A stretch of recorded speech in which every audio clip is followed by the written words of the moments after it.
Mengapa kamu tidak ada kerja, tidak pergi ke sawah? Mengapa kamu tidak jualan? Mengapa kamu tidak ada pekerjaan sama sekali? Ya, saya tidak mau kaya. Saya takut kalau kaya nanti sulit mempertanggungjawabkan kekayaan saya di akhirat. Lebih baik saya tidur-tidur aja di rumah. Kalau saya tidak ada kekayaan, kalau saya miskin begini, saya akan nanti cepat masuk surga. Itu tidak benar menurut saya. Jangan jadikan alasan kita bermalas-malasan, kita jadikan alasan bahwa kita tidak mau jadi orang kaya karena kita takut nanti sulit mempertanggungjawabkan kekayaan kita di akhirat kelak. Jangan jadikan itu untuk bermalas-malasan.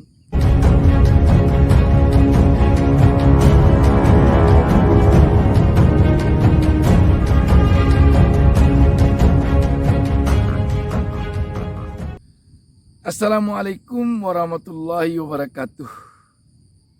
Saya senang sekali pada kesempatan ini dapat berjumpa dengan sahabat BN sekalian. Saya doakan kepada Allah Subhanahu wa taala semoga seluruh sahabat BN penonton channel YouTube Bustami Narda ini selalu berada di dalam lindungan Allah Subhanahu wa taala. Selamat kemanapun bepergian dan dimurahkan rezeki oleh Allah Subhanahu wa taala dengan yang halal dan selalu sukses. Amin. Sahabat BN, ada sebuah fenomena yang selama ini bisa menghalangi kita di dalam untuk merubah hidup kita kepada yang lebih baik. Apa itu? Kita punya prinsip tidak perlu kaya dan bahkan tidak ada gunanya menjadi orang kaya. Kalau kita menjadi orang kaya nanti sulit mempertanggungjawabkan harta kekayaan kita di yaumil mahsyar, di mahkamah Allah, di akhirat kelak. Lebih baik kita jadi orang miskin saja. Kalau kita orang miskin tidak sulit mempertanggungjawabkan harta kekayaan kita karena memang tidak ada yang akan dipertanggungjawabkan. Ini sebuah pikiran yang selama ini membuat kita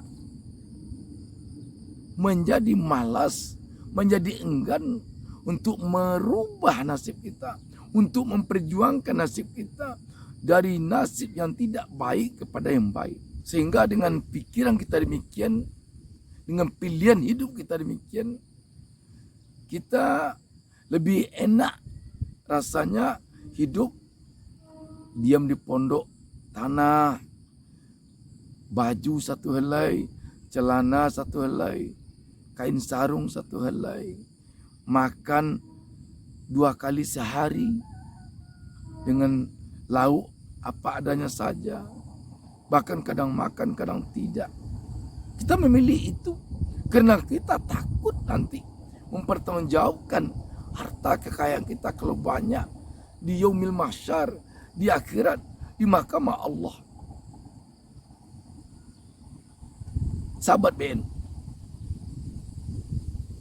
dalam kesempatan ini saya ingin menyampaikan kepada kita semua, termasuk kepada diri saya sendiri.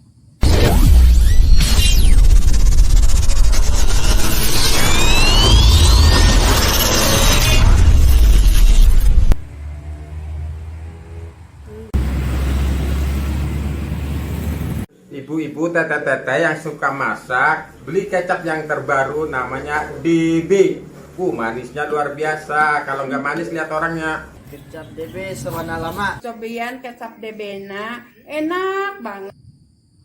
Di dalam mempertanggungjawabkan harta kekayaan kita yang banyak, kalau kita menjadi orang kaya raya di akhirat kelak, di mahkamah Allah, sesungguhnya tidak ada yang sulit sama sekali. Karena Allah itu maha segala-galanya. Pertanggungjawaban keuangan harta kekayaan kita di mahkamah Allah jelas tidak sama dengan pertanggungjawaban harta kekayaan kita di mahkamah dunia ini, di muka pengadilan di dunia ini. Allah tidak punya kesulitan kita harus mencari saksi ke sana kemari, sekian orang banyaknya saksi, sidang sekali seminggu dan kita perlu pengacara. Tidak begitu bagi Allah. Allah itu maha mengetahui. Allah itu maha bijaksana. Allah itu maha kuasa. Allah itu maha adil. Yang akan berbicara nanti di mahkamah Allah itu bukan saksi dari mana-mana. Bukan pembukuan kita bawa buku berbal, kita bawa dokumen sebanyak, bukan begitu. Jangan itu kita bayangkan. Bagi Allah sekejap mata saja bisa mengetahui kemana harta kita berikan. Untuk apa harta kita pergunakan. Jadi jangan kita bayangkan kita akan duduk begitu. Nanti akan ditanya kita satu persatu. Kita harus mencari saksi. Kita harus membawa dokumen sebanyak-banyaknya. Tidak, bagi Allah tidak sesulit itu. Karenanya sebanyak apapun kekayaan kita, bagi Allah tidak sulit untuk mengetahui kemana harta kekayaan kita itu kita pergunakan. Kalau harta kekayaan kita pergunakan untuk jalan kebaikan, seperti untuk berzakat, untuk bersedekah, untuk memberi makan anak yatim, untuk membangun surau masjid musolah, untuk membangun jalan-jalan umum, untuk membantu orang-orang yang membutuhkan. Bagi Allah mudah mengetahuinya.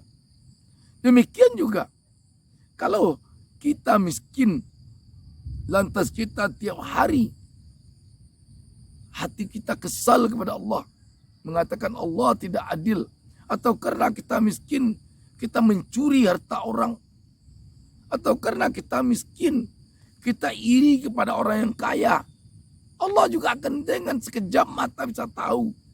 Allah tidak membutuhkan saksi dari mana-mana. Artinya apa? Orang miskin dan orang kaya sama saja bagi Allah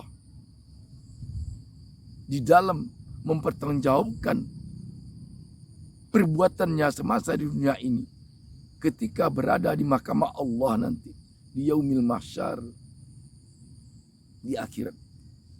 Jadi tidak perlu kita berpikir saya miskin sajalah, kalau saya kaya nanti sulit mempertanggungjawabkan harta kita. Lebih dahulu orang miskin masuk surga daripada orang kaya, karena orang kaya mesti mempertanggungjawabkan harta kekayaannya. Bagaimana dengan orang miskin yang iri kepada orang kaya? Bagaimana dengan orang miskin yang kebetulan dia untuk memenuhi kebutuhan sehari-harinya dia harus mencuri barang orang? Bagaimana dengan orang miskin yang untuk menjadikan dia punya kelengkapan dia harus korupsi di kantornya? Sama saja.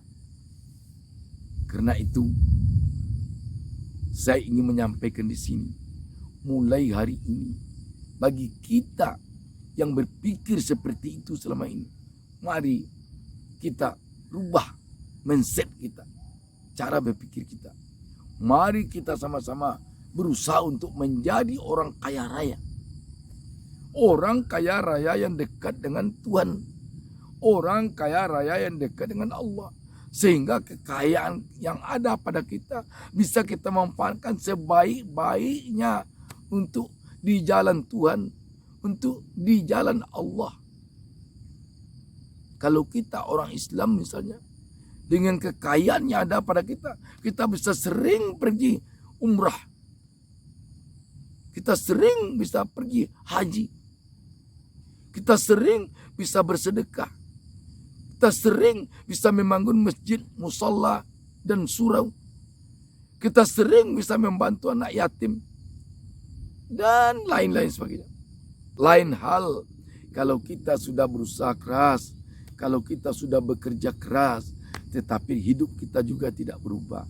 Itu tergantung mungkin lagi kepada takdir yang ada pada kita. Kita tidak boleh pula menyesali Allah. mengatakan Allah tidak adil. Mungkin Allah nanti akan membahagiakan kita di akhirat karena perbuatan baik kita untuk berusaha keras di dunia ini telah maksimal. Dan sekali-kali jangan kita jadikan alasan itu tadi untuk bermalas-malasan. Mengapa kamu tidak ada kerja, tidak pergi ke sawah? Mengapa kamu tidak jualan? Mengapa kamu tidak ada pekerjaan sama sekali? Ya, saya tidak mau kaya. Saya takut kalau kaya nanti sulit mempertanggungjawabkan kekayaan saya di akhirat. Lebih baik saya tidur-tidur aja di rumah. Kalau saya tidak ada kekayaan, kalau saya miskin begini, saya akan nanti cepat masuk surga. Itu tidak benar menurut saya. Demikian saja. Wassalamualaikum warahmatullahi wabarakatuh. Jangan lupa subscribe. Jangan lupa subscribe. Jangan lupa subscribe.